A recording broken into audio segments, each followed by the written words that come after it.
Let's do a 30-day challenge. In 30 days, we're gonna make your blood pressure go down. Week number 1, we're gonna discuss everything that you need to know about the diet. Week number 2, we're gonna discuss all the things you need to know to reduce your stress, reduce anxiety, reduce cortisol levels, and help you so that you can lower your blood pressure. Week number 3, we're gonna discuss everything you need to know about exercise. And week number 4, we're gonna discuss how to manage your doctor rather than your doctor managing you as if you were just a bunch of numbers. So come back every day, take your blood pressure in the morning before you watch my videos, and let's monitor together to see if we can lower our blood pressure. It's day 13 of lowering your blood pressure. I'm gonna tell you a story because my name's Dr. Story.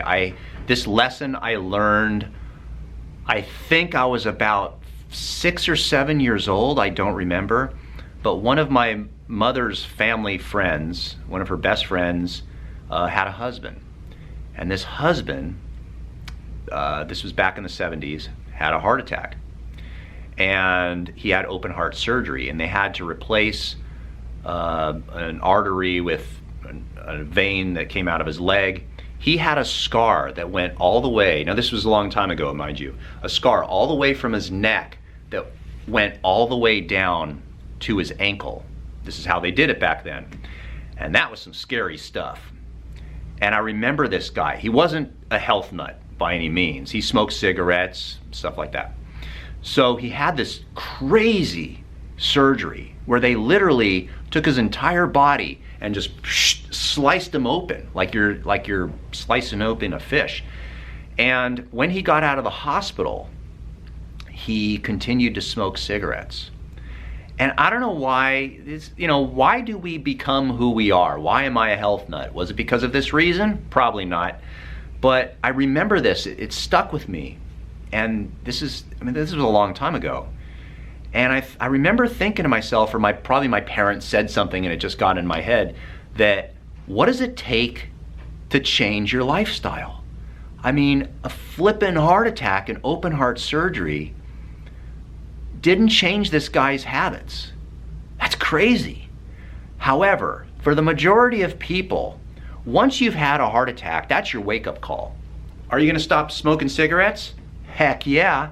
So are you gonna change your life? Heck yeah. Most people do after having open heart surgery. So for most people, this is kind of like a Tony Robbins thing, but for most people, you need something bad to happen to you to wake you up.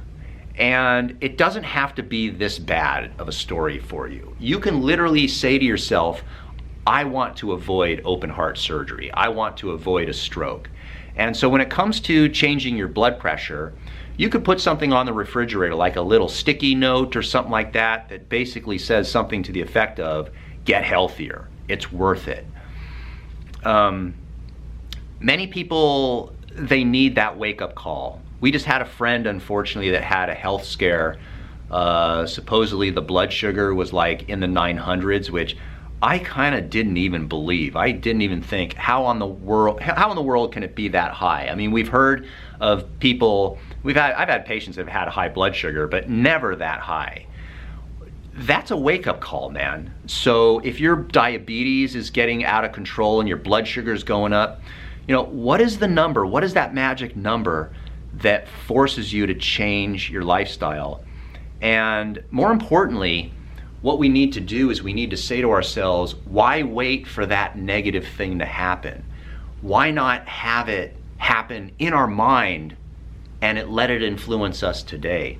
So you already know the risks for high blood pressure. You may have a heart attack, you may have a stroke, you may die.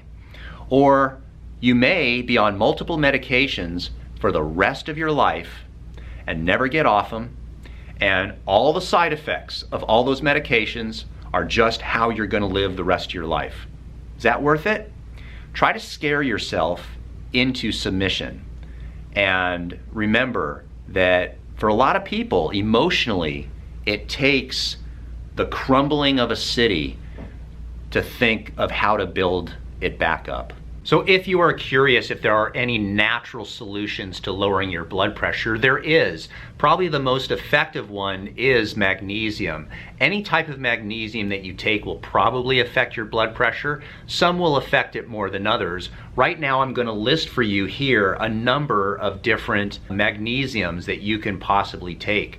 My advice would be to take them all, and there is a magnesium supplement called Magnesium Breakthrough. It's by a company named Bioptimizers, and they have all of these magnesiums in their own supplement. So it really takes the guesswork out of it. It'll help your heart, it'll help your sleep, it'll help your blood pressure, and it's one of the best magnesium supplements out on the market. They are the video sponsor for today, so I will put their link down below if you want to look and see if that product would be good for you. But either way, one of the best things that you can do for your blood pressure is to take a magnesium supplement.